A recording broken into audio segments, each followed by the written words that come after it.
The Lord said to Moses, "Speak to the Israelites and say to them, after you enter the land I am giving you as a home and you present to the Lord food offerings from the herd or the flock as an aroma, pleasing to the Lord, whether burnt offerings or sacrifices, for special vows or freewill offerings or festival offerings, then the person who brings an offering shall present to the Lord a grain offering of 1/10 of an ephah of the finest flour, mixed with 1/4 of a hin of olive oil. With each lamb for the burnt offering or the sacrifice, prepare 1/4 of a hin of wine as a drink offering. With a ram prepare a grain offering of 2/10 of an ephah of the finest flour mixed with 1/3 of a hin of olive oil and 1/3 of a hin of wine as a drink offering. Offer it as an aroma pleasing to the Lord.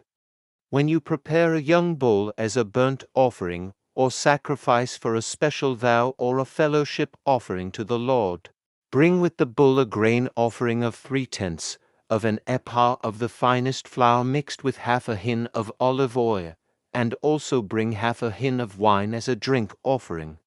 This will be a food offering, an aroma pleasing to the Lord. Each bull or ram, each lamb or young goat, is to be prepared in this manner. Do this for each one, for as many as you prepare. Everyone who is native born must do these things in this way when they present a food offering as an aroma pleasing to the Lord, for the generations to come.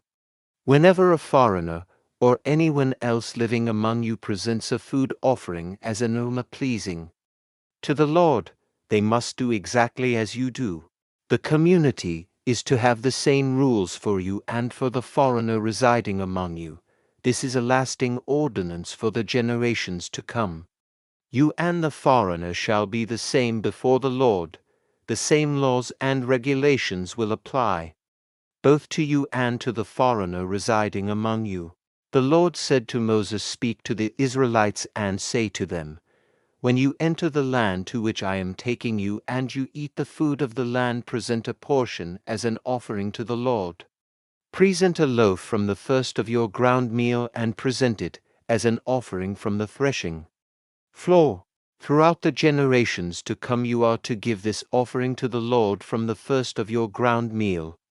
Now if you as a community unintentionally fail to keep any of these commands the Lord gave Moses, any of the Lord's commands to you through him, from the day the Lord gave them, and continuing through the generations to come, and if this is done unintentionally, without the community being aware of it, then the whole community is to offer a young bull for a burnt offering as an aroma pleasing to the Lord, along with its prescribed grain offering and drink offering, and a male goat for a sin offering.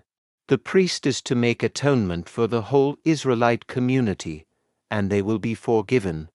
For it was not intentional, and they have presented to the Lord for their wrong a food offering and a sin of faring. The whole Israelite community and the foreigners residing among them will be forgiven, because all the people were involved in the unintentional wrong. But if just one person sins unintentionally, that person must bring a year-old female goat for a sin offering. The priest is to make atonement before the Lord for the one who erred by sinning unintentionally. And when atonement has been made, that person will be forgiven.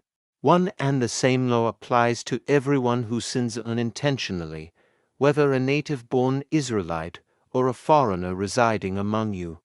But anyone who sins defiantly, whether native-born or foreigner, blasphemes the Lord and must be cut off from the people of Israel. Because they have despised the Lord's word and broken his commands, they must surely be cut off.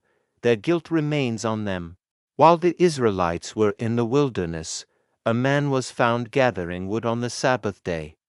Those who found him gathering wood brought him to Moses and Aaron and the whole assembly, and they kept him in custody, because it was not clear what should be done to him.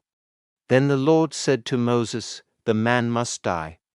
The whole assembly must carry out the sentence outside the camp." So the assembly took him outside the camp and carried out the sentence, as the Lord commanded Moses. The Lord said to Moses, "Speak to the Israelites and say to them, throughout the generations to come you are to make tassels on the corners of your garments, with a blue cord on each tassel.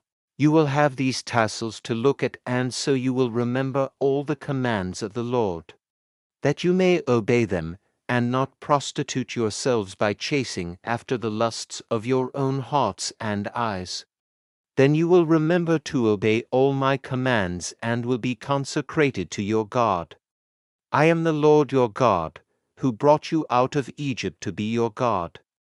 I am the Lord your God." Thank you for watching. If you found this video helpful, please like, share, and subscribe to our channel.